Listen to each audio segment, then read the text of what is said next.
नमस्कार तमाम भावी शिक्षक साथियों का YouTube के फ्लाइट फॉर फ्यूचर प्लेटफॉर्म के ऊपर बहुत बहुत स्वागत, हार्दिक अभिनंदन।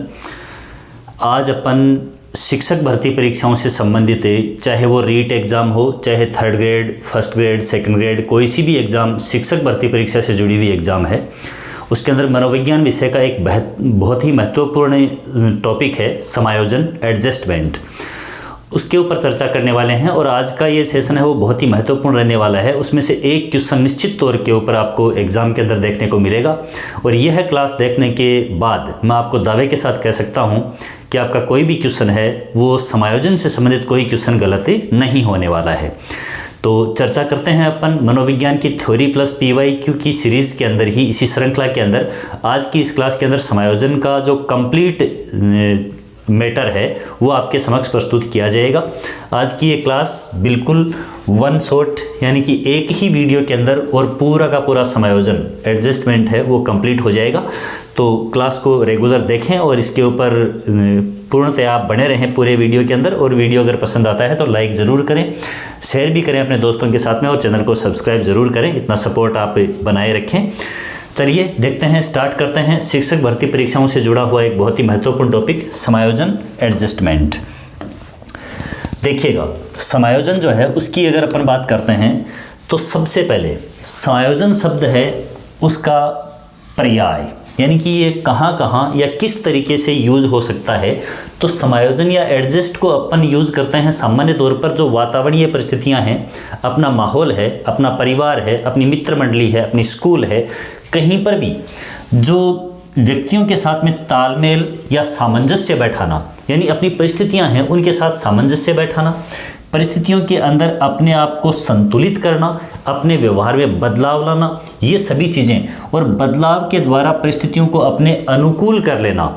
जो परिस्थितियां अपने प्रतिकूल हैं, कुछ स्वयं के व्यवहार में बदलाव करना, कुछ परिस्थितियों को बदलना, इन सभी प्रक्रियाओं के तहत और अपन क्या करेंगे, उस पर्यावरण में, उस वातावरण में जहाँ पर अपन हैं वहाँ स्वयं को एडजस्ट कर लेंगे। यही प्रक्रिया क्या है, समायोजन है। तो समायोजन के स्थान पर सामंजस्य स्थापित करना, संतुलन बनाना, अनुकूलन स्थापित करना, ये सभी पर्यायवाची शब्द हैं वो यूज किए जाते हैं। यानी इन्हीं अर्थों के अंदर समायोजन है वो काम में लिया जाता है।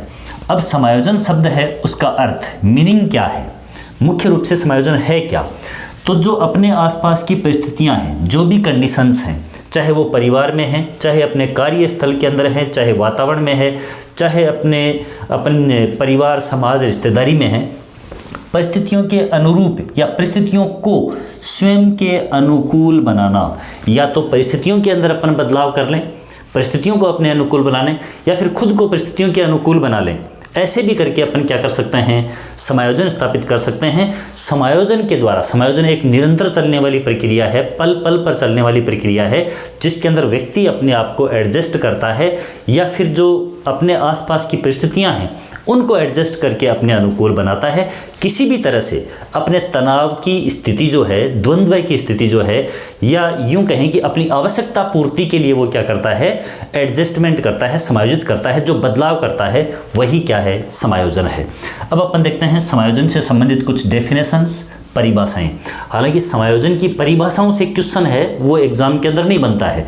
समायोजन एक ऐसा टॉपिक है जिसमें से अप्लाइड क्वेश्चन है वो RPSC या फिर कर्मचारी चयन बोर्ड है वो पूछता है, और निश्चित तौर पर समायोजन है उससे कोई भी क्वेश्चन है वो इस क्लास के बाद में आपका गलत नहीं जाएगा, ये मैं फुल कॉन्फिडेंस के साथ कह सकता हूँ। फिर भी कुछ परिभाषाएं जो कि समायोजन के अर्थ को, समायोजन के मुख्य रूप से अपन यूँ कहें कि मीनिंग को या समायोजन के कार्य क्षेत्र को समझने में अपनी मदद करेंगी, ऐसी कुछ परिभाषाएं अपन देखेंगे।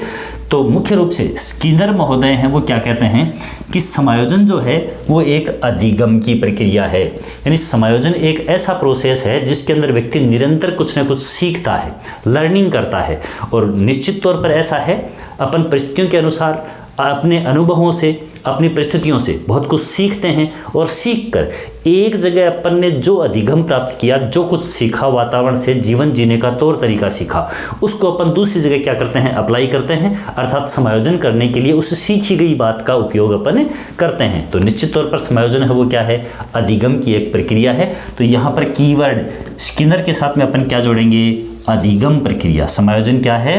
लर्निंग प्रोसेस है। इसके बाद में एडलर क्या कहते हैं?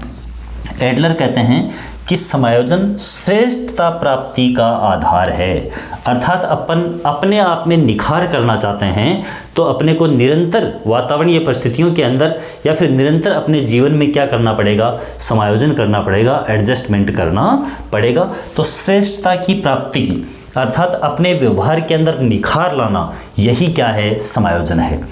इसके बाद में कुप्पुस्वामी ये क्या कहते हैं कि समायोजन से प्रसन्नता प्राप्त होती है। तो क्या है कि मुख्य रूप से जो भी परिस्थितियों के अंदर अगर अपने प्रतिकूल कुछ घटनाएं हो रही हैं तो अपने अंदर क्या होगा? तनाव बढ़ेगा, द्वंद्व की स्थिति बढ़ेगी। उस तनाव या द्वंद्व की स्थिति को अपन किसके द्वारा दूर करेंगे? समायोजन के द्वारा दूर करेंगे।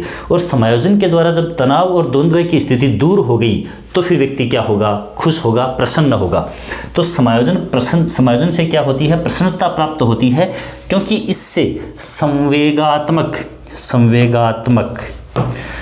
द्वंद्व और तनाव दूर हो जाते हैं। अर्थात अपनी वातावरणीय परिस्थितियों के साथ में या अपने दूसरे व्यक्तियों के साथ में जो भी द्वंद्व चल रहे थे, जो भी मतभेद चल रहे थे, जो भी अपने प्रतिकूल कार्य चल रहे थे, जिससे अपने दिमाग में तनाव उत्पन्न हो रहा था, उनको अपन क्या कर लेंगे? समायोजन की प्रक्रिया के द्वारा दूर कर लेंगे। और इन्हें दूर करते ही क्या होगी? खुशी होगी। तो कुप्पुस्वामी क्या कहते हैं? प्रसन्नता होगी। कब? जब संवेगों के अंदर द्वंद्व और तनाव क्या हो जाएंगे? दूर हो जाएंगे। तो इस प्रकार से ये जो परिभाषाएं हैं वो कुप्पुस्वामी के द्वारा दी जाती हैं।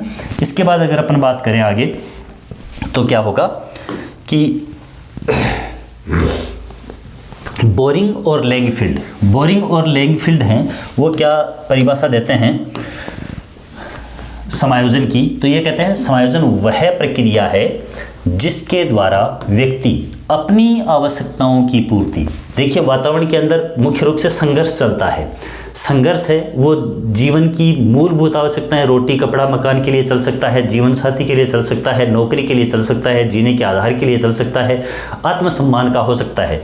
किसी भी प्रकार की व्यक्ति की दैहिक या फिर मनोवैज्ञानिक मानसिक आवश्यकता होती है, उस पूर्ति को प्रभावित करने वाली परिस्थितियों में संतुलन रखता है।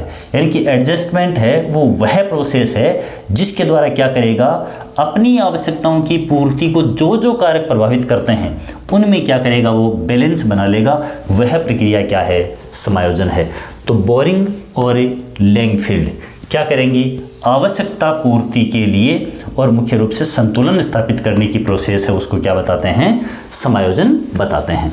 तो ये कुछ मुख्य रूप से परिभाषाएं, इन परिभाषाओं के अंदर मुख्य रूप से शब्द जो निकल कर के आए तो वो जिस प्रकार से अपन यूँ कहें कि श्रेष्ठता की प्राप्ति है, अधिगम की प्रक्रिया है, आवश्यकता पूर्ति है, संवेगों का संतुलन है, तनाव द्वंद्व को दूर करना है, ऐसे शब्द इन परिभाषाओं से निकल कर के आए हैं जो कि समायोजन स्थापित करने में या समायोजन का समझने के अंदर अपनी क्या करते हैं? सहायता करते हैं। इसके बाद में जो एप्लीकेशन बेस्ड क्वेश्चन पूछे जाते हैं तो टॉपिक है समायोजन या फिर समायोजित व्यक्ति की विशेषताएं। समायोजन की विशेषताएं कह सकते हैं अपन, या समायोजन के गुण कह सकते हैं, लक्षण कह सकते हैं, या फिर समायोजित व्यक्ति में किस प्रकार के परिवर्तन, किस प्रकार के गुण, किस प्रकार के लक्षण देखने को मिलते हैं, उन चीज़ों की अपन यहाँ पर चर्चा करने वाले हैं। तो सबसे पहले तो समायोजन से व्यक्ति में क्या आती है? संवेगात्मक स्थिरता आती है, या फिर समायोजित व्यक्ति जो है वो क्या होता है? संवेगात्मक रूप से स्थिर होता है।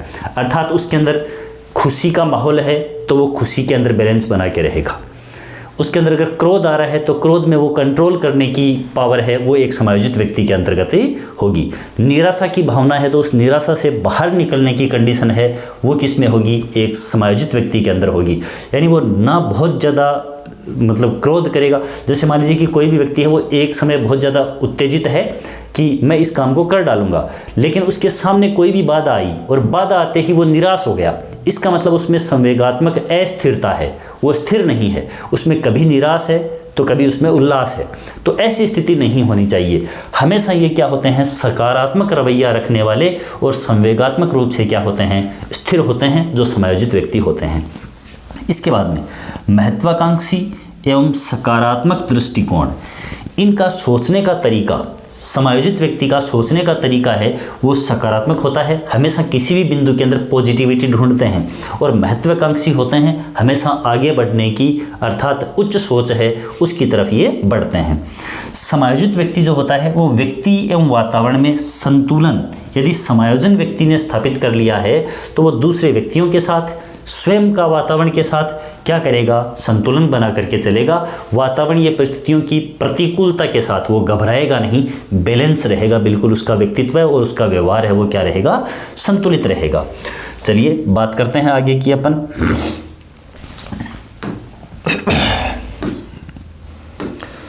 तो नेक्स्ट जो अगली विशेषताएं हैं समायोजित व्यक्तित्व की या फिर समायोजन की, कुंठा और द्वंद्व।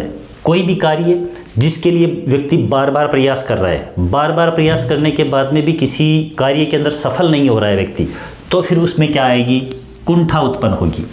उसके विचारों में द्वंद्व आएगा कि ये मैं कर सकता हूँ या नहीं कर सकता है। इनसे उत्पन्न जो तनाव है, ठीक है, इस तनाव के अंदर क्या आएगा, यदि कोई व्यक्ति समायोजित है या समायोजन स्थापित कर लिया है तो वो उस तनाव को आसानी से क्या कर लेगा, कम कर लेगा। और तनाव में कमी करना ही क्या है, समायोजन है, एडजस्टमेंट है। इसके बाद में जो विचार हैं समायोजित व्यक्ति के, उसमें रचनात्मक परिवर्तन होते हैं। यानी जब व्यक्ति समायोजन स्थापित करता है तो उसके अंदर निर्माणकारी या कुछ नया करने के जो रचनात्मक विचार हैं वो निश्चित तौर पर डेवलप होते हैं, विकसित होते हैं। उसके बाद में एक समायोजित व्यक्ति या जिसमें समायोजन स्थापित हो चुका है वो अपनी आवश्यकता, उस आवश्यकता पूर्ति के लिए जो संसाधन हैं और उस आवश्यकता पूर्ति के लिए जो परिस्थितियां हैं वो अनुकूल हैं या प्रतिकूल हैं, उनमें सामंजस्य बैठाना अर्थात उनको समायोजित करना क्या हो जाएगा, सीख जाएगा।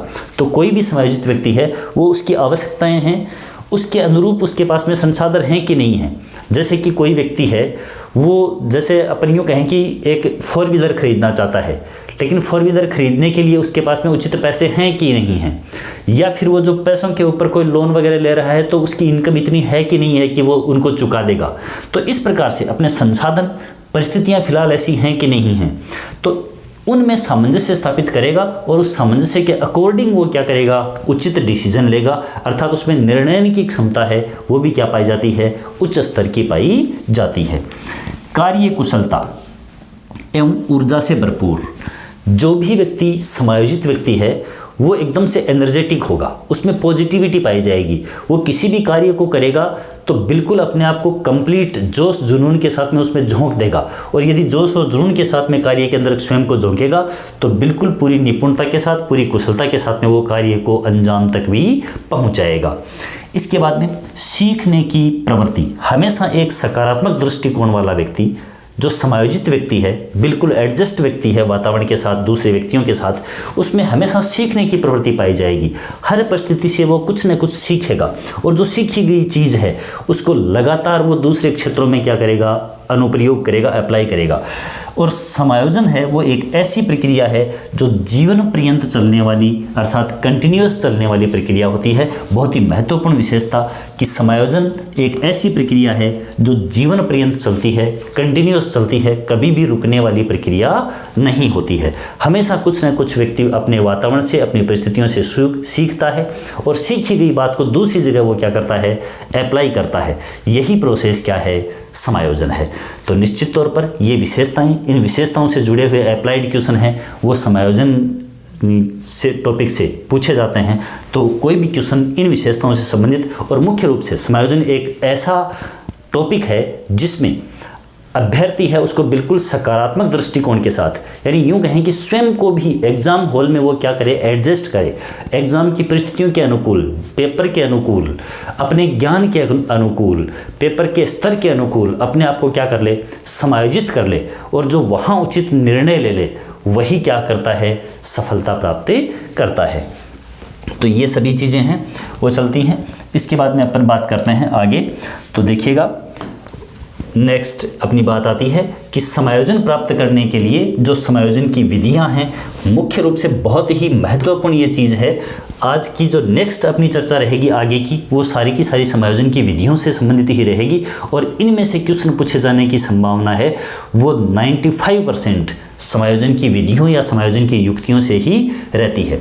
तो समायोजन की जो विधियां हैं या जो अपने पास में टेक्निक्स हैं, जिनको अन्य नामों से रक्षात्मक युक्तियों के नाम से भी जाना जाता है, क्या करता है कि व्यक्ति है उसके सामने जब भी कोई प्रतिकूल परिस्थितियां आती हैं तो उन परिस्थितियों के अंदर अपने आप को उन परिस्थितियों से बाहर निकालने के लिए जिन यंत्रों का उपयोग करता है तो वो क्या हो गए, रक्षात्मक उपकरण या रक्षात्मक युक्तियां हो गई। या फिर वो अपने विचार के अंदर सोच करके और कुछ क्या करता है, समायोजन स्थापित करता है। तो इनको मनोरचनाएं या मानसिक मनोरचनाओं के नाम से भी जाना जाता है। तो समायोजन की विधियां या तकनीक कह सकते हैं अपन, समायोजन की प्रणाली कह सकते हैं अपन, रक्षा युक्तियां इनको अपन कह सकते हैं, और मानसिक मनोरचनाएं भी इनको अपन कह सकते हैं। अब देखो, समायोजन के लिए जो टेक्निक काम में ली जाती हैं वो कितने भागों में बांटी जाती हैं, 2 भागों के अंदर डिवाइड करी जाती हैं। ये 2 भाग कौन कौन से हैं? पहला है प्रत्यक्ष विधियां यानी कि डायरेक्ट मेथड। प्रत्यक्ष विधियां हैं, इन 4 को याद कर लेना बहुत ज़्यादा ज़रूरी है। सबसे ज़्यादा इम्पोर्टेंट अगर कोई चीज़ है तो वो ये 4 हैं। क्वेश्चन पूछा जाता है कि निम्न में से समायोजन की कौन सी प्रत्यक्ष विधि है या कौन सी प्रत्यक्ष विधि नहीं है या कौन सी अप्रत्यक्ष विधि है। इन 4 को ध्यान में रखना बहुत ज़्यादा ज़रूरी है और चारों बहुत ही आसानी से याद हो जाएंगी। अपने सामने जब भी कोई बाधा आती है, अपने को जब समायोजित करना है, इसका मतलब अपनी जो परिस्थितियां हैं वो प्रतिकूल हैं, उन प्रतिकूल परिस्थितियों को अपने अनुकूल बनाना है। अब जो भी बाधा है, सबसे पहले तो अपन क्या करेंगे, उस बाधा को दूर करने की कोशिश करेंगे, उस बाधा को नष्ट कर देंगे, हटा देंगे बिल्कुल। ठीक है, तो सबसे पहले चीज़ तो यदि कोई बाधा आ रही है उसको दूर कर दिया, उसको हटा दिया, तो अपन ने डायरेक्ट क्या किया, जो परिस्थिति है उसके ऊपर वर्क किया, डायरेक्ट कार्य किया। तो ये क्या होगी, प्रत्यक्ष विधि होगी, बाधा को दूर कर दिया अपन ने। अब मान लीजिए यदि अपन बाधा को दूर नहीं कर पाते हैं, दूर नहीं कर पाएंगे, तो फिर अपन कोई दूसरा तरीका खोजेंगे कि ऐसे तो ये काम नहीं बन पा रहा है, लेकिन कोई और तरीका, तो अन्य मार्ग खोजेंगे अपन। अन्य मार्ग खोजेंगे यानी कार्य करने के तरीके में बदलाव करेंगे। सपोज दैट कोई एक टॉपिक था, समायोजन ही टॉपिक था, हमें समझ नहीं आ रहा था, तो सबसे पहले तो अपन क्या करेंगे कि समायोजन के लिए 1-2 वीडियोस देखे अपन ने, देख करके किसी एक बुक से दूसरी बुक से पढ़ने से अपने वो चीज़ समझ में आ गई। यानी अपने मार्ग में जो बाधा आ रही थी कि टॉपिक अपन ने पढ़ नहीं रखा था, याद नहीं हो रहा था, समझ नहीं आ रहा था, उसको अपन ने बार बार पढ़ा और वो समझ में आ गया। दूसरी बात, अपन ने उसको पढ़ा, वो चीज़ समझ में नहीं आई। अब अपन क्या करेंगे, अब अपन ये सोचेंगे कि चलो अपन समायोजन से संबंधित कुछ MCQs निकालते हैं, कुछ मल्टीपल चॉइस क्वेश्चन निकालते हैं। तो अपन ने एक दूसरा तरीका, थ्योरी से अलावा हट करके अपन ने क्या कर लिया, एक MCQs का तरीका अपनाया, मार्ग बदला, और मार्ग बदलने से या अपने पढ़ने के तरीके को अपन ने क्या कर लिया, चेंज किया कि एकदम थ्योरी से हटकर अपन कहाँ आ गए, क्वेश्चंस पर आ गए। और मान लीजिए क्वेश्चंस से पूरे कंसेप्ट क्लियर नहीं हो रहे थे तो अपन थ्योरी पर आ गए। ऐसे करके अपन ने मार्ग बदला। इसके बाद में मान लीजिए ऐसा होने से भी अपने ये टॉपिक है वो क्लियर नहीं हो रहा है। अब अपन क्या करेंगे, लक्ष्य का प्रतिस्थापन। लक्ष्य का प्रतिस्थापन क्या है, इसमें अपन मुख्य रूप से मान लीजिए अपन ये सोच रहे थे कि समायोजन टॉपिक में से क्वेश्चन ठीक करके आना है, लेकिन ये अपन नहीं कर पाए। मान लीजिए ऐसा नहीं हो पा रहा, ना तो अपन डायरेक्ट उसको याद कर पाए, ना मान लीजिए कि अपन उसको MCQs या अलग अलग तरीके से याद कर पाए। तो अपन क्या करेंगे कि चलिए समायोजन या एडजस्टमेंट ये टॉपिक अपने ठीक से तैयार नहीं हो रहा, लेकिन अपना अधिगम के अंदर जो कमी है, अपनी जो मुख्य रूप से डेवलपमेंट के अंदर जो कमी है, या अपनी बुद्धि वाले टॉपिक में जो कमी है, उसको अपन दूर करते हैं। उसको दूर करके ये एक क्वेश्चन वाली पूर्ति अदर टॉपिक में कर लेते हैं। तो ऐसे करके अपन ने क्या कर लिया, टारगेट को चेंज कर दिया। टारगेट चेंज करके सपोज दैट कोई पढ़ाई के अंदर सक्सेस नहीं हो पा रहा है, तो पढ़ाई की जगह क्या कर दिया उसने, मुख्य रूप से जो खेल है उस विधि को, हालांकि ये मार्गांतीकरण है वो अप्रत्यक्ष विधि के अंतर्गत भी आता है, लेकिन हम लक्ष्य का प्रतिस्थापन कर रहे हैं। एक लक्ष्य की जगह दूसरे लक्ष्य के ऊपर जा रहे हैं, डायरेक्ट जा रहे हैं।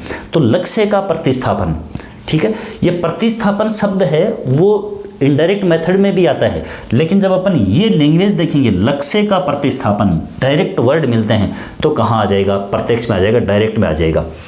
फिर उस लक्ष्य का अपन प्रतिस्थापन करके और मान लीजिए अपन सफल हो रहे हैं, तो डायरेक्ट विधि हो गई। या फिर अपन क्या करेंगे कि अपन उसी लक्ष्य को प्राप्त करना चाह रहे हैं, लेकिन अपन जब सक्सेस नहीं हो रहे हैं, तो अपन उसका एनालिसिस करेंगे कि आखिर ऐसा क्यों हो रहा है कि अपन सक्सेस नहीं हो पा रहे हैं। तो डायरेक्ट अपन उसी पॉइंट के ऊपर, उसी बिंदु के ऊपर क्या कर रहे हैं, अपने दिमाग को घुमा रहे हैं, अपनी मानसिक मनोरचनाएं लगा रहे हैं, विश्लेषण कर रहे हैं, एनालिसिस कर रहे हैं। एनालिसिस करके और अपन इस डिसीजन के ऊपर पहुंचे कि वास्तव में अपन जो कंटेंट पढ़ रहे हैं क्या वो सही है, क्या उसको अपने सामने पेश करे जाने का तरीका है वो सही है, ये डिसीजन लेंगे। तो एनालिसिस एंड डिसीजन मेकिंग ये भी क्या है, एक प्रत्यक्ष विधि है। तो मैं समझता हूँ बहुत अच्छी तरह से याद रह जाएंगी। सबसे पहले अपने मार्ग में जो भी बाधा आई उस बाधा को दूर करने का प्रयास करेंगे।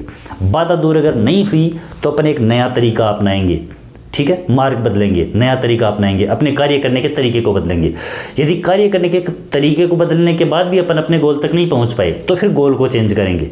पहली बात, जो बाधा आ रही है उस बाधा को दूर करने की कोशिश करेंगे। बाधा दूर नहीं हुई तो नया तरीका खोजेंगे, नए तरीके से भी पार नहीं पड़ी तो नया लक्ष्य खोजेंगे, नए लक्ष्य से भी पार नहीं पड़ी तो फिर अपन सोचेंगे कि वास्तव में ऐसा हो क्यों रहा है। अपन क्या करेंगे, एनालिसिस करेंगे, एनालिसिस करके फिर उचित क्या करेंगे, डिसीजन लेंगे। तो बिल्कुल प्रत्यक्ष विधियाँ आराम से एक प्रोसेस, एक फ्लो के अंदर सबसे पहले बाधा को दूर किया, नहीं हुई तो मार्ग बदला, मार्ग बदलने से भी नहीं हो पाया तो फिर अपन ने लक्ष्य बदला, लक्ष्य बदलने से भी नहीं होया तो फिर अपने को गहन विचार करने की ज़रूरत है। क्या किया, एनालिसिस किया और एक डिसीजन लिया। ये सभी विधियाँ क्या हैं, प्रत्यक्ष विधियाँ हैं। तो प्रत्यक्ष विधियाँ यहीं पर कंप्लीट होती हैं। बहुत आसानी से समझ गए होंगे। इन चारों को एकदम टिप्स पे कर लेना है। मुख्य रूप से यहाँ से कोई एक नाम देकर कि कौन सी प्रत्यक्ष विधि नहीं है या कौन सी प्रत्यक्ष विधि है, इस प्रकार से क्वेश्चन पूछता है। तो ये चारों प्रत्यक्ष विधियाँ हैं, डायरेक्ट मेथड हैं। अब अपन बात करते हैं नेक्स्ट।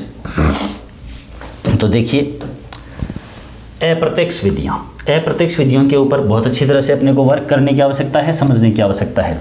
सबसे पहले उदात्तीकरण या शोधन या मार्गांतरीकरण। क्या करेंगे अपन कि मुख्य रूप से जो भी अपन कार्य कर रहे हैं, मान लीजिए उस कार्य के अंदर अपन सफल नहीं हो रहे हैं तो उसको अपन क्या करेंगे कि जो अमान्य या अस्वीकार्य कार्य है उसको अपन इतनी लगन, इतनी मेहनत के साथ में करेंगे कि उसको ही अपन क्या कर देंगे, उसके प्रति लोगों की धारणा ही चेंज कर देंगे। यानी उसके प्रति जो व्यू बना हुआ है उसमें अपन क्या करेंगे, परिशोधन करेंगे, उदात्तीकरण करेंगे, मार्गांतरीकरण करेंगे। आगे अपन विस्तृत देखेंगे इनके बारे में। उसके बाद में है पलायन, एस्केप। यानी कि अपन क्या कर जाएंगे, यदि परिस्थिति अपने अनुकूल नहीं है और अपन उस पर कंट्रोल नहीं कर पा रहे हैं तो फिलहाल अपन वहाँ से क्या कर लेंगे, अपने आप को दूर कर लेंगे। तो ये पलायन की स्थिति। फिर औचित्य स्थापन या तर्क संगतिकरण या फिर युक्तिकरण। इसके अंदर मुख्य रूप से क्या दर्शाया जाता है कि जब अपन कोई कार्य को नहीं कर पाते हैं तो फिर यूँ बताते हैं कि ये कार्य है वो मेरे लेवल का नहीं है, मेरा इसमें इंटरेस्ट ही नहीं था। इस प्रकार से अपन औचित्य स्थापन करके और व्यक्ति अपने आप को क्या कर लेता है, संतुष्ट कर लेता है। फिर है कल्पना प्रवाह या दिवा स्वप्न या फिर मन तरंग।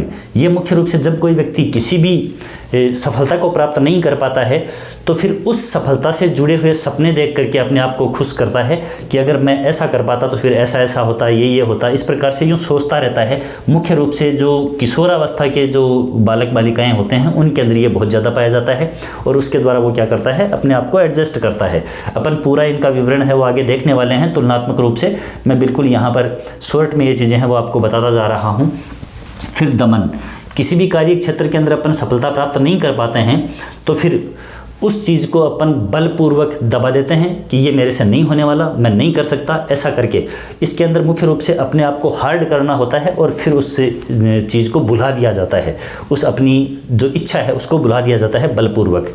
प्रक्षेपण के अंदर क्या होता है, मुख्य रूप से किसी कार्य में सफल जब व्यक्ति नहीं हो पाता है तो उसके लिए वो ये कहता है कि उसके लिए मैं जिम्मेदार नहीं हूँ, दूसरा व्यक्ति जिम्मेदार है।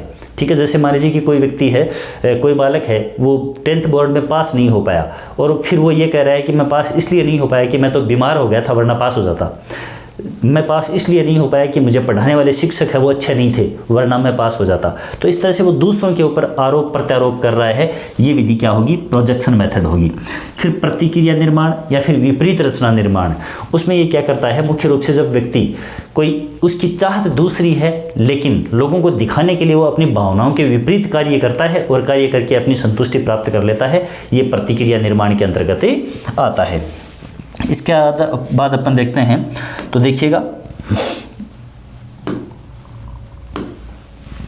नेक्स्ट जो अगली विधियां आती हैं अप्रत्यक्ष विधियों के अंतर्गत, तो उनके अंदर विस्थापन या प्रतिस्थापन।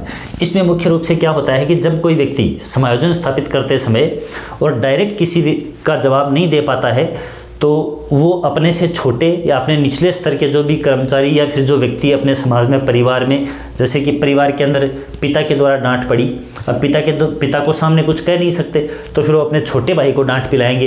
पिताजी ने पिटाई कर दी, छोटे भाई की पिटाई करेंगे। ये क्या होगा, यानी कि जिस क्षेत्र के अंदर वो असफल हो रहे हैं या असमर्थ हैं कोई कार्य करने में, तो वो दूसरे व्यक्तियों के ऊपर क्या करेंगे, उसको पूरा करके और अपने आप को समायोजित करेंगे, अपने आप के तनाव को दूर करेंगे। अंतःक्षेपण, इसके अंदर ये मुख्य रूप से क्या होता है कि व्यक्ति अपने आप को, स्वयं को उसके लिए जिम्मेदार मान करके और फिर ये मानता है कि हाँ ये गलती हुई इसलिए ये कार्य नहीं हो पाया, इस प्रकार से वो संतुष्ट होता है। फिर है वास्तविकता अस्वीकरण, यानी कि जब भी कोई व्यक्ति असफल होता है या यूं कहें कि ऐसी वास्तविकता, ऐसी हकीकत है जिसको व्यक्ति स्वीकार नहीं करता है, जैसे मान लीजिए इसको यूं कह सकते हैं कि सामने जब बिल्ली आ रही है, बिल्ली को देख करके कबूतर है वो आंख मूंद लेता है, आंख बंद करके वो सोचता है कि बिल्ली है वो अब मेरा कुछ नहीं बिगाड़ेगी, तो वास्तव में तो वो बिगाड़ेगी, लेकिन वो वास्तविकता को स्वीकार नहीं करता है तो और समायोजित कर लेता है, खुद को एडजस्टमेंट कर लेता है कुछ देर के लिए। फिर तादात्मीकरण, आइडेंटिफिकेशन या आत्मीकरण कह सकते हैं। इसके अंदर व्यक्ति है वो अपनी पहचान किसी दूसरे व्यक्ति के साथ, जो सफल व्यक्ति है, खुद सफल नहीं हो पाए हम, लेकिन दूसरे सफल व्यक्ति के साथ में अगर अपनी पहचान जोड़ते हैं अपन, तो अपने को क्या होती है, कुछ खुशी है वो महसूस होती है। ये क्या कहलाएगा, तादात्मीकरण कहलाएगा। समन, समन के अंदर जो अपनी इच्छा है, उस इच्छा की पूर्ति अपन नहीं कर पा रहे हैं, एक है दमन, दूसरा है समन। दमन के अंदर अपन बलपूर्वक उस इच्छा को क्या करेंगे, दबा देंगे और उससे अपने को दुख होगा। समन के अंदर क्या होता है कि कोई भी इच्छा है उसको अपन किसी दूसरी पॉजिटिव फैक्टर के साथ जोड़ते हैं। जैसे कोई व्यक्ति है वो गाड़ी नहीं खरीद पाया, अब गाड़ी नहीं खरीद पाया तो फिर वो ये कहेगा कि गाड़ी से एक्सीडेंट होने की संभावनाएं ज़्यादा थी, अच्छा है कि मैंने गाड़ी नहीं खरीदी वरना एक्सीडेंट आजकल बहुत होते हैं। तो इस तरह से वो अपने आप के अंदर पॉजिटिविटी लाते हुए ही भी और अपनी इच्छा को क्या करता है, दबा देता है। तो ये समन। पृथक्करण, पृथक्करण देखो, एक तो है मुख्य रूप से पलायन। पलायन के अंदर तो क्या होता है कि कुछ समय के लिए व्यक्ति है वो उस परिस्थिति से दूर हो जाता है। पृथक्करण के अंदर ये होता है कि उसको ये लगता है कि बिल्कुल मुझे उस चीज़ से वो क्या हो जाना चाहिए, अलग कर लेना चाहिए, खुद को विड्रा कर लेना चाहिए, ये पृथक्करण। उसके बाद में नेक्स्ट टेक्निक जो है समायोजन की अप्रत्यक्ष विधि, आश्रित होना या निर्भरता। उसके अंदर क्या होता है कि मुख्य रूप से किसी भी कार्य के लिए वो दूसरों के ऊपर निर्भर रहता है, अपने आप स्वयं वो कार्य करता नहीं है और स्वयं कार्य नहीं करता है, दूसरा जब उस कार्य को कर देता है उनके ऊपर वो निर्भर होकर उसकी आवश्यकता पूर्ति हो जाती है। जैसे मान लो कोई बालक बालिका है वो अपने माता पिता के ऊपर डिपेंड है, ठीक है, और माता पिता उसकी आवश्यकता की पूर्ति कर रहे हैं, आवश्यकता की पूर्ति कर रहे हैं, इट मीन्स उसका समायोजन तो हो रहा है लेकिन वो दूसरे के ऊपर क्या है, डिपेंड है। तो आश्रित होना या निर्भरता। उसके बाद में क्षतिपूर्ति। क्षतिपूर्ति के अंदर क्या होता है कि जब किसी भी एक क्षेत्र के अंदर कुछ कमी रह जाती है तो उसकी कमी को दूसरी ओर किसी कृत्रिम वस्तु के द्वारा या फिर दूसरे क्षेत्र के अंदर पूर्ति की जाती है। इस प्रकार से क्या चलता है, क्षतिपूर्ति की प्रक्रिया। जैसे मान लीजिए कि कोई व्यक्ति है या कोई लड़की है, उसकी हाइट कम है तो ऊंची हील वाली सैंडल पहनेगी, उसकी हाइट क्या हो गई, ज़्यादा हो गई, तो अब ये कृत्रिमता आ गई उसके अंदर। कृत्रिमता के द्वारा उसने क्या कर लिया, समायोजन स्थापित कर लिया। प्रतिगमन। प्रतिगमन के अंदर क्या होता है कि व्यक्ति है वो वर्तमान समय के अंदर जो भी दुखपूर्ण घटनाएं हैं वो महसूस कर रहा है तो वो भूतकाल में लौटता है, जब वो खुश रहा करता था उस स्थिति के अंदर लौटता है, उस स्थिति में लौट करके और अपने आप को क्या करता है, एडजस्ट करता है। तो ये चलता है प्रतिगमन के अंतर्गत। तो ये मुख्य रूप से अप्रत्यक्ष विधियां हैं। अब अपन एक एक करके अप्रत्यक्ष विधियों को देखते हैं कंप्लीट कि किस प्रकार से अप्रत्यक्ष विधियों के द्वारा और समायोजन का प्रोसेस है वो चलता है।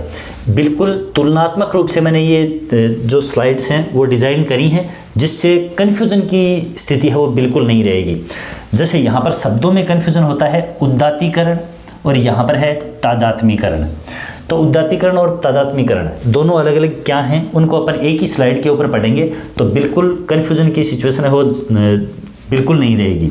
उदात्तीकरण है जो है उसके अन्य नाम, हालांकि ये सभी विधियां अपन अभी स्लाइड के रूप में देख करके आ गए, अब यहाँ पर इसका विवरण देखेंगे अपन। उदात्तीकरण को ही शोधन भी बोल सकते हैं या इसको अपन क्या बोल सकते हैं, मार्गांतीकरण भी बोल सकते हैं। मुख्य रूप से क्या होता है कि समाज में जो अस्वीकार्य प्रवृत्ति या अस्वीकार्य कार्य हैं जिनको समाज मान्यता नहीं देता है उनको इतने अच्छे ढंग से कंप्लीट किया जाता है कि मुख्य रूप से क्या करता है व्यक्ति, उसको समाज के अंदर मान्य बनाते हुए क्या करता है, समायोजन स्थापित कर लेता है। ठीक है, जैसे कोई भी क्रोधी बालक है तो क्रोधी बालक है, अब बालक के क्रोध को कोई भी समाज में मान्यता नहीं देगा, स्वीकार नहीं करेगा, लेकिन उस क्रोधी बालक को क्या बना दिया, मुक्केबाज बना दिया, कुश्ती के अंदर भेज दिया। तो अब वो चाहे कितने ही क्रोध के साथ दूसरे के ऊपर मुक्के मारेगा, तो जितने शानदार मुक्के मारेगा उतनी ही उसकी क्या होगी, हुटिंग होगी। तो स्वीकार्य बना दिया, उसी गुस्से को दूसरी तरफ क्या कर लिया, अप्लाई कर लिया, तो उसका मुक्केबाज बना दिया जाना उसको, है ना, या मुक्केबाज बन जाना। अब ये क्या है, समायोजन है, उसके स्वभाव के अनुरूप उसको खेल के अंदर ढाल दिया। इसके बाद एग्जाम्पल है रत्नावली के व्यवहार पर तुलसीदास द्वारा रामचरितमानस की रचना। रत्नावली तुलसीदास जी की पत्नी, जिनके पीहर चले जाने के ऊपर तुलसीदास जी इनके पीछे पीछे चले जाते हैं, लेकिन रत्नावली उनको भला बुरा बोलती है कि कुछ करने जाने का तो है नहीं कुछ मादा, और ये पीछे पीछे चले आए हैं। अब उस चीज़ से ये बिल्कुल उनके व्यवहार से और विचलित होकर के, और बाद में उन्होंने क्या किया कि बिल्कुल उस मोह को त्याग कर और रामचरितमानस की रचना करी। तो बहुत शानदार इसने इसी चीज़ को और अपने समायोजन का यानी अपना हथियार बनाया, और रामचरितमानस के दौरान ये इसकी रचना के कारण और विश्व प्रसिद्ध हुए। तो ये भी क्या है, एक शोधन या मार्गांतिकरण, यानी जो व्यवहार इनके साथ हुआ उसी परिस्थिति का शोधन करते हुए और क्या किया, समायोजन स्थापित किया। तो ये किस में आएंगे, उदात्तीकरण के अंदर आएंगे। अब है तादात्मीकरण। तादात्मीकरण के अंदर क्या होता है, तत् प्लस आत्मीकरण, यानी उसके जैसा। अर्थात इसमें क्या होता है कि व्यक्ति किसी दूसरे व्यक्ति को अपना आइडियल बनाता है, अपना आदर्श बनाता है। अब आदर्श बनाने की जो प्रोसेस है वो किस अवस्था में सबसे ज़्यादा होती है, तो तादात्मीकरण कहाँ होगा, किशोरावस्था के अंदर सबसे ज़्यादा होगा। किशोरावस्था के अंदर ही जो लड़के लड़कियां होते हैं वो मुख्य रूप से अलग अलग एक्टर्स हैं, एक्ट्रेस हैं, खिलाड़ी हैं, ठीक है, उन या कुछ राजनेता हैं, उनके द्वारा प्रभावित होते हैं, उनको अपना क्या करते हैं, आदर्श चुनते हैं और स्वयं भी उसके जैसा ही बनना चाहते हैं। तो अपने आदर्श या आइडियल जो पर्सनैलिटी है उन्हीं का अनुकरण करना पसंद करते हैं और उनके जैसा बनने के विचारों से क्या करते हैं, समायोजन स्थापित करते हैं। एक बालक जो कि नेता बनना चाह रहा है, अब उसने अपने आइडियल आदर्श के रूप में स्वीकार कर लिया किसी भी नेता को, राजनेता को, जो अलग अलग हो सकता है उनका। कोई क्रांतिकारी बनना चाहता है, भगत सिंह को अपना आइडियल चूज कर लिया। अब वो उनके जैसा कभी भी व्यवहार करता है तो अपने आप को बहुत ही खुशी के पलों में महसूस करता है। तो ये क्या है, तादात्मीकरण है। किसी भी सफल व्यक्ति से संबंध बता करके और मुख्य रूप से वो क्या होता है, खुश होता है। कोई भी सफल व्यक्ति है उनके जैसा व्यवहार करके या उनके साथ में संबंध स्थापित करके, ठीक है। जैसे मान लीजिए कि किसी व्यक्ति के घर में उनके चाचा हैं, ताऊ हैं, उनके मामा हैं, कोई भी हैं रिलेटिव, वो रिलेटिव बहुत ही ऊंचे पद पर हैं या फिर कोई नेता हैं, तो वो बार बार सबको बताएगा कि वो मेरे मामा जी वो बड़े बड़े नेता हैं, फला कॉलेज के अंदर प्रोफेसर हैं, ठीक है ना, इस तरह से, या पुलिस के अंदर बड़े IPS अधिकारी हैं। यूँ संबंध बताएगा और संबंध बताकर वो क्या होगा, खुश होगा और वो भी उनके जैसा व्यवहार करने की या उनके जैसा बनने की कोशिश करेगा। तो ये भी क्या है, एक समायोजन का शानदार तरीका है, एडजस्टमेंट की बहुत ही अच्छी अप्रत्यक्ष विधि है। बात करते हैं आगे। तो नेक्स्ट, पलायन और प्रतिगमन क्या है इसके अंदर देखिएगा। पलायन की स्थिति और एक प्रतिगमन की स्थिति, ये दोनों शब्द हैं वो कंफ्यूज करते हैं, लेकिन जब अपन साथ साथ पढ़ेंगे तो बिल्कुल क्लियर हो जाएगा। पलायन के अंतर्गत क्या होता है, स्वयं को परिस्थिति से दूर कर लिया जाता है। जैसे मान लीजिए कि मित्रों के बीच में लड़ाई हुई, अब मित्रों के बीच में लड़ाई हो रही तो कुछ समय के लिए एक पक्ष है उसके व्यक्ति यूँ कहेंगे कि चल छोड़ जाने दे, और उस जगह से वो हट जाएंगे थोड़ी सी देर के लिए या कुछ पल के लिए, कुछ दिनों के लिए, उसके बाद में वापस मिलेंगे, चल कोई बात नहीं, जाने दे, जो भी बात हुई, ऐसे करके उनके बीच में क्या हो जाएगा, एडजस्टमेंट हो जाएगा। तो परिवार या मित्रों में हुए झगड़े की स्थिति को समायोजित करने के लिए कुछ समय के लिए अलग चले जाना किसका एग्जाम्पल हो जाएगा, पलायन का एग्जाम्पल हो जाएगा। इसके बाद में देखते हैं अपन प्रतिगमन की बात करें। प्रतिगमन के अंदर भूतकाल के अंदर लौटना, मुख्य रूप से क्या होगा कि पूर्व स्थिति में आकर के, यानी जब भी तनाव उत्पन्न हो रहा है तो उस कंडीशन के अंदर क्या किया जाएगा कि व्यक्ति है वो ऐसा सोचेगा कि मेरी पूर्व स्थिति के अंदर मैं इस तरह से खुश था, या पूर्व स्थिति में जो भी उसके संपर्क में व्यक्ति थे उन व्यक्तियों के साथ में वो अपने विचारों को क्या करेगा, शेयर करेगा, और शेयर करके खुशी महसूस करेगा। जैसे वयस्क का बच्चों की तरह रोक करके तनाव को कम करना। जैसे मान लीजिए कोई वयस्क व्यक्ति है और किसी भी परिस्थिति के ऊपर काबू नहीं पा रहा है, या फिर उस परिस्थिति के अकॉर्डिंग वो सफल नहीं हो पा रहा है, तो बच्चों के समान ऐसे देखा कि ऐसा क्यों नहीं हो रहा है, ठीक है, बच्चों की तरह रोएगा और रोक कर मन हल्का करेगा, एडजस्ट होगा, फिर वापस लग जाएगा। एक लड़की का ससुराल की समस्या माँ के सामने रख कर समायोजन कर लेना। ससुराल में गए, ससुराल के अंदर सास ननद उनके साथ में अनबन हुई, अब वो उनको तो कुछ कह नहीं पा रही है, लेकिन घर आकर के और अपनी मम्मी को बता रही है वहाँ की परिस्थितियों के बारे में, तो वापस लौटना, ये मुख्य रूप से भूतकाल के अंदर लौटना, ये चीज़ क्या है, प्रतिगमन है। यहाँ क्वेश्चन इन एग्जाम्पल से या इन एग्जाम्पल से जुड़ी हुई इसी तरह के, इसी की प्रकार की नेचर से जुड़े हुए, जैसे मान लीजिए कि अपन यूँ कहें कि पति पत्नी के बीच में झगड़ा हुआ और कुछ समय के लिए पति हैं वो गाड़ी लेकर के बाहर निकले, अपने दोस्तों के साथ घूमा करके शाम को वापस लौटे, आते वक्त मार्केट से पिज़्ज़ा बर्गर लेकर के आ गए, वापस घर आ गए, बिल्कुल सब कुछ एडजस्ट है, संतुलन है। तो ये सिचुएशन क्या कहलाएगी, प्लायन कहलाएगी। चलिए देखते हैं आगे की विधियों के अंतर्गत। नेक्स्ट, दमन और समन। बिल्कुल तुलनात्मक दृष्टि से इन चीज़ों को जब पढ़ते हैं अपन तो कन्फ्यूजन की स्थिति है वो बिल्कुल दूर हो जाती है। दमन वर्सेस समन। तो देखिएगा, इच्छा पूर्ति न होने पर बलपूर्वक उस इच्छा को बुला दिया जाता है, ये क्या कहलाएगा, दमन कहलाएगा। एक इच्छा को ही बुलाना है, लेकिन जो कुछ हुआ वो अच्छा हुआ। जैसे मान लीजिए अपन सफल नहीं हुए किसी कार्य के अंदर, चलो ठीक है, ये नहीं हुआ, ये हो जाएगा, जो कुछ हुआ अच्छा हुआ, ये सोच करके अपनी इच्छा को शांतिपूर्वक तरीके से दबा दिया जाता है। ठीक है, यहाँ पर बलपूर्वक बुला दिया जाता है, ये थोड़ा सा दुखदायी होता है, और ये एक एडजस्टमेंट का ऐसा तरीका है जिसके अंदर व्यक्ति है वो ज़्यादा दुखी नहीं होता है, एक तरह से समायोजन कर लेता है, यानी एक तरह से यूं कर लेता है कि वो जो कुछ हुआ है उसको प्रकृति के ऊपर, यानी जो होता है वो अच्छे के लिए होता है, ये चीज़ सोच करके वो उसको बुला देता है। जैसे मान लीजिए दमन के अंदर धन के अभाव में विदेश घूमने की इच्छा का दमन कर लेना। अब इच्छा तो है विदेश घूमने की, लेकिन पैसा नहीं है, पैसा नहीं है तो बलपूर्वक नहीं पार पड़ेगी, ये सोच के उस इच्छा को दबा दिया गया, ये क्या है, दमन है। लेकिन इसी चीज़ में कि मान लीजिए कि वो धन के अभाव में विदेश जाने की इच्छा थी, नहीं गए, लेकिन वो जिस प्लेन के अंदर जाने की सोच रहे थे वो प्लेन मान लीजिए क्रैश हो गई। अब वो ये सोचेगा कि अगर मैं इस प्लेन के अंदर होता तो एक्सीडेंट के अंदर हो सकता है मेरे भी स्वाहा हो जाती।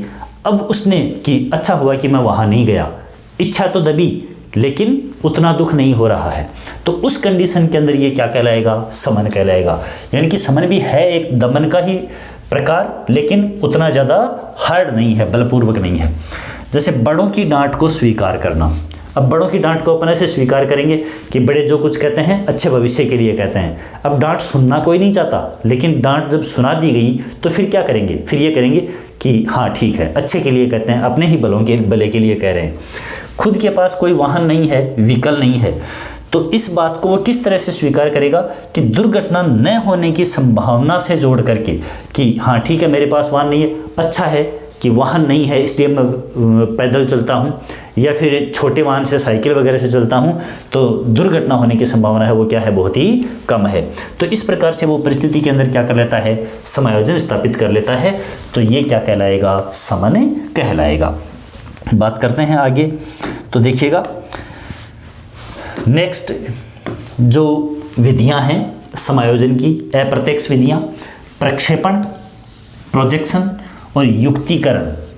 देखिए क्या है इनके अंदर नामों के अंदर कोई ज़्यादा समानता नहीं है, लेकिन इनके अंदर जो एग्जाम्पल हैं उनमें बहुत ज़्यादा समानता होती है और वो कन्फ्यूज करते हैं। तो इनको भी अपन एक साथ पढ़ेंगे जब तुलनात्मक रूप से, तो बहुत अच्छी तरह से क्लियर हो जाएंगी। प्रक्षेपण के अंदर क्या करता है कि आरोपण किया जाता है किसी दूसरे पर, आरोप प्रत्यारोप। अपनी कमी या दोष दूसरों पर निकालना स्वयं नहीं स्वीकारेगा। जैसे नाच न जाने आंगन टेढ़ा, ये कहावत बिल्कुल प्रक्षेपण के ऊपर खरी उतरती है कि जैसे मान लीजिए कोई भी कार्य अपन नहीं कर पा रहे हैं, अब अपन ये कहेंगे कि इसके अंदर ये उपकरण ठीक नहीं था, वरना तो मैं ये कार्य कर देता।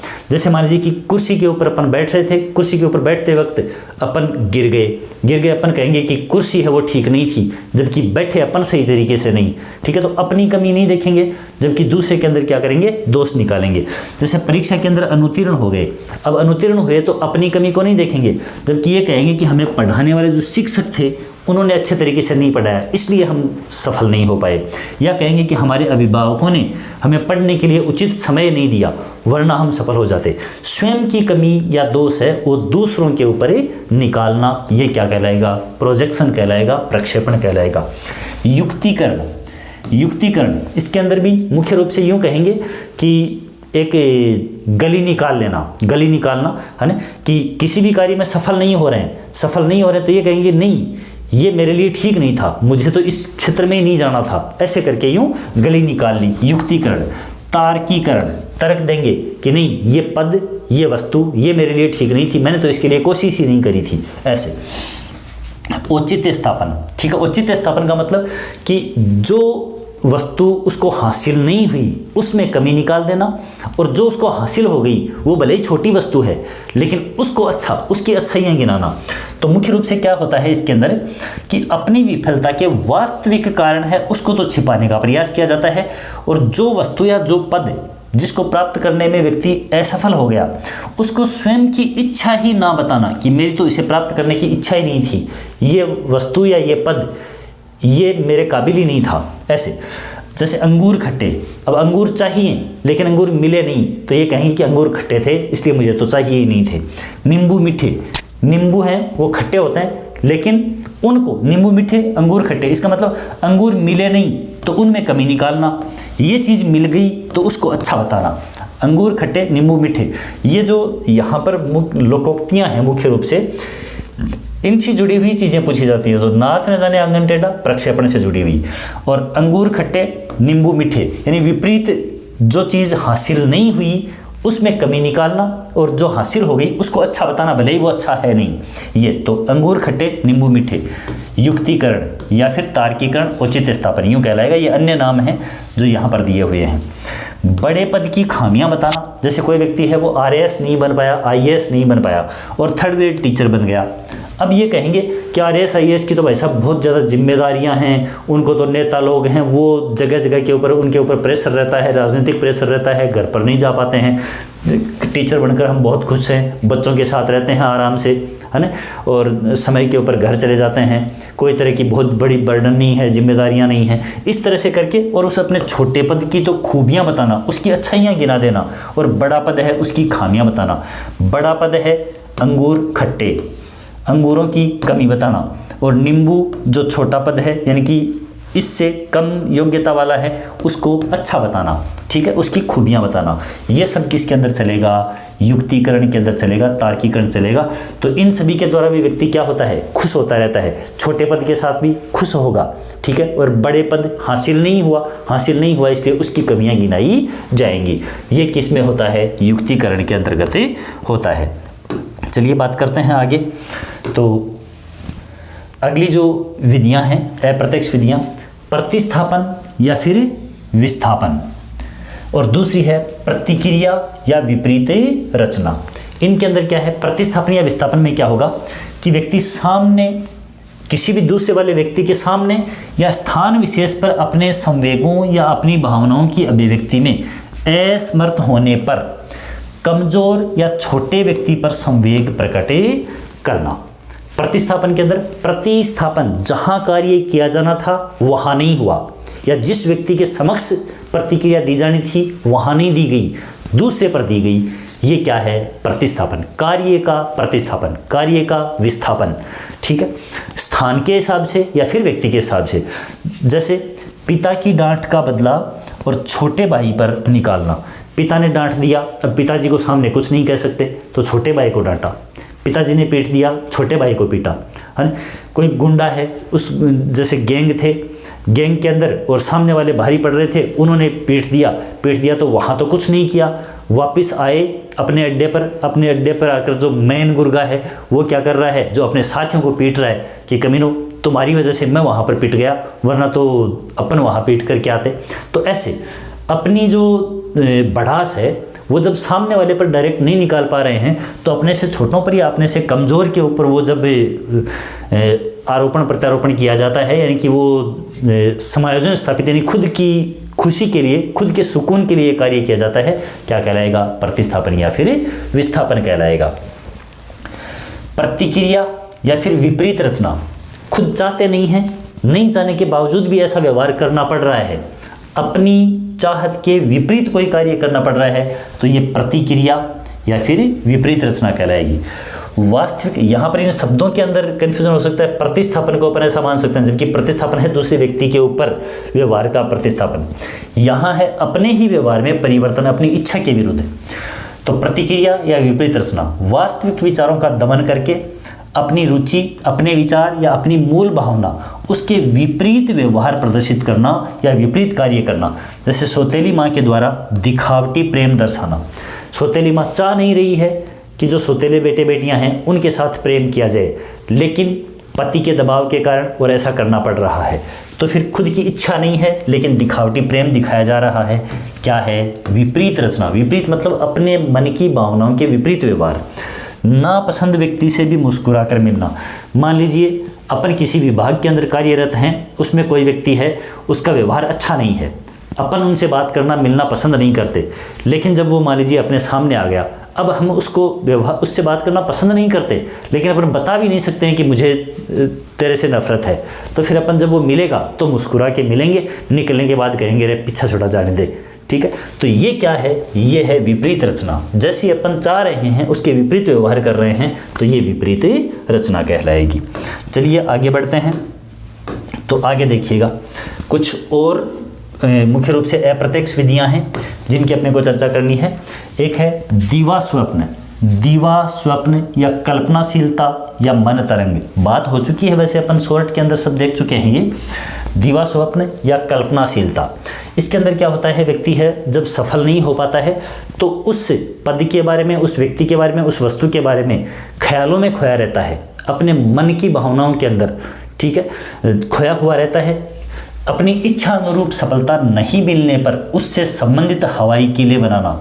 ठीक है, जैसे मान लीजिए कि कोई व्यक्ति आरएएस नहीं बन पाया, आईएएस नहीं बन पाया, तो फिर वो उसके जैसे कि अगर मैं आईएएस होता तो ऐसा होता, इस प्रकार से मैं एक तहसील के अंदर उस कार्य को संभालता, ऐसा करता, मेरा मैनेजमेंट ऐसा होता, यूं तरह की, है ना।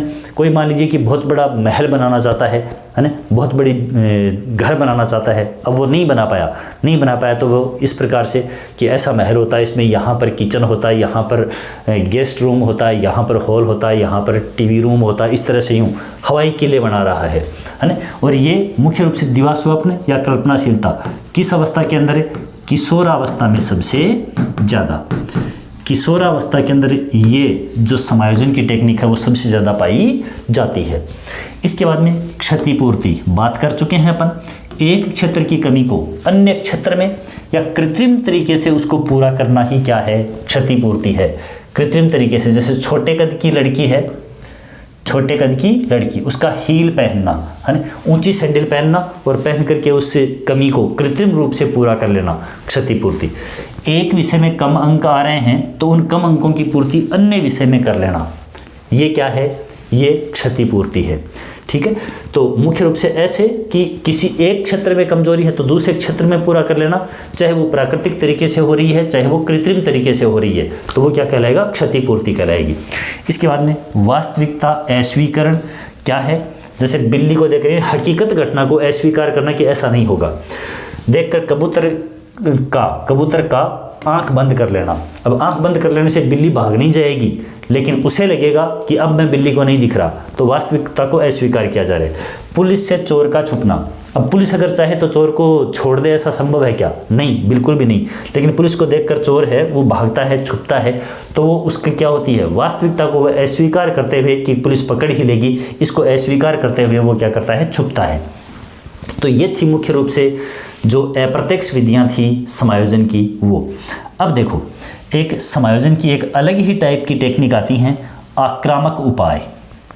आक्रामक उपाय, अब तक की जो भी तकनीक देखी अपन ने वो बिल्कुल मुख्य रूप से शांत तरीके से और अपने आप को एडजस्ट करने की टेक्निक्स थी। आक्रामक उपाय हैं वो जब क्रोध की स्थिति होती है। अब क्रोध की स्थिति के अंदर उस क्रोध का समायोजन कैसे करेंगे, क्रोध को कम कैसे करेंगे, या फिर उस क्रोध किस वजह से आया, उस वजह की और अपने मन के अंदर तसल्ली कैसे प्राप्त करेंगे। तो दो तरीके हैं। आक्रामक कैसे हुआ जा सकता है, या तो प्रत्यक्ष तौर पर ईंट से ईंट बजा देंगे, आ जाओ सीधा चैलेंज, या फिर सीधा चैलेंज तो दे नहीं पाते, सीधा चैलेंज तो दे नहीं पाएंगे, तो फिर अप्रत्यक्ष घात लगा कर अप्रत्यक्ष तरीके से और अपने क्रोध को क्या करना, शांत करना। तो यहाँ पर तो सीधी बगावत, ईंट से ईंट बजाना, ईंट का जवाब पत्थर से देना। डायरेक्ट किसी ने एक थप्पड़ जड़ी, तुरंत दो थप्पड़ जड़ दी उसके, ईंट का जवाब पत्थर से, प्रत्यक्ष आक्रामक उपाय। अब किसी ने एक थप्पड़ जड़ी लेकिन सामने वाला है वो बलशाली है, दो थप्पड़ जड़ेंगे तो अगला चार जड़ेगा वापस, तो फिर अपन दो थप्पड़ सामने नहीं जड़ेंगे। अपन ये सोचेंगे कि बेटे कभी किसी दिन सामने आ, किसी दिन मौका मिलने दे, है ना। मौका मिलने के ऊपर बदला लेना, ठीक है, घात लगाकर पीछे से, जब उसकी कमजोरी होगी उस समय उसका क्या करना, बदला लेना। तो ये क्या है, अप्रत्यक्ष आक्रामकता। यानी थप्पड़ तो जड़ेंगे लेकिन या तो सीधे के सीधे उसी समय, और अगर सामने वाला बलशाली है तो किसी दिन मौका देख करके, जबकि वो अकेला होगा और हम 5-7 होंगे, उस दिन जड़ देंगे। तो ये क्या है, अप्रत्यक्ष तरीका है। तो मुख्य रूप से ये अपने समायोजन की प्रत्यक्ष और अप्रत्यक्ष विधियां रही, जिनके अंदर और अपन क्या करते हैं, जो भी अपनी विपरीत परिस्थितियां हैं उन विपरीत परिस्थितियों को अपने अनुकूल बनाते हैं। और कहने का मतलब अपने दिमाग के अंदर, अपने मन के अंदर जो भी द्वंद्व या जो भी तनाव उत्पन्न हुआ है, उस तनाव को अपन क्या करेंगे, दूर कर लेंगे। चाहे वो प्रत्यक्ष तौर पर समस्या को दूर करके, या अपने तरीके को चेंज करके, या अपने लक्ष्य को चेंज करके, या विचार विश्लेषण और उचित डिसीजन लेकर के। तो ये तो हैं प्रत्यक्ष विधियां। और अन्य सारे के सारे तरीके हैं वो क्या हैं, अप्रत्यक्ष यानी इनडायरेक्ट मेथड्स हैं, जिनके द्वारा अपन क्या करेंगे, अपने आप को वातावरण के अंदर एडजस्ट करेंगे। और एडजस्ट करना ही क्या है, असली ज़िंदगी है। हर जगह एडजस्ट करना होता है, चाहे वो अपने अनुकूल कार्य है, चाहे अपने प्रतिकूल कार्य है। या तो कार्य को अपने अनुकूल बना लो, और कार्य को अनुकूल नहीं बना पा रहे हैं तो अपने को स्वयं को परिस्थितियों के अनुकूल कर दो। ये करके एडजस्टमेंट कर लेना, यही क्या होता है, एक समायोजित व्यक्ति का मुख्य गुण होता है। तो ये आज की क्लास अपनी समायोजन से संबंधित थ्योरी की क्लास रही, जिसके अंदर जो समायोजन एडजस्टमेंट है ये टॉपिक कंप्लीट हो चुका है। अगली नेक्स्ट क्लास रहेगी वो समायोजन के ही PYQ से संबंधित रहेगी।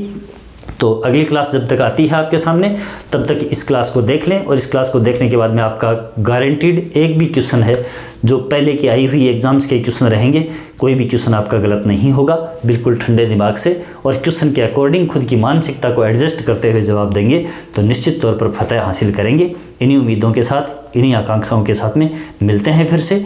सेशन में जुड़ने के लिए आपका बहुत बहुत धन्यवाद, बहुत बहुत शुक्रिया।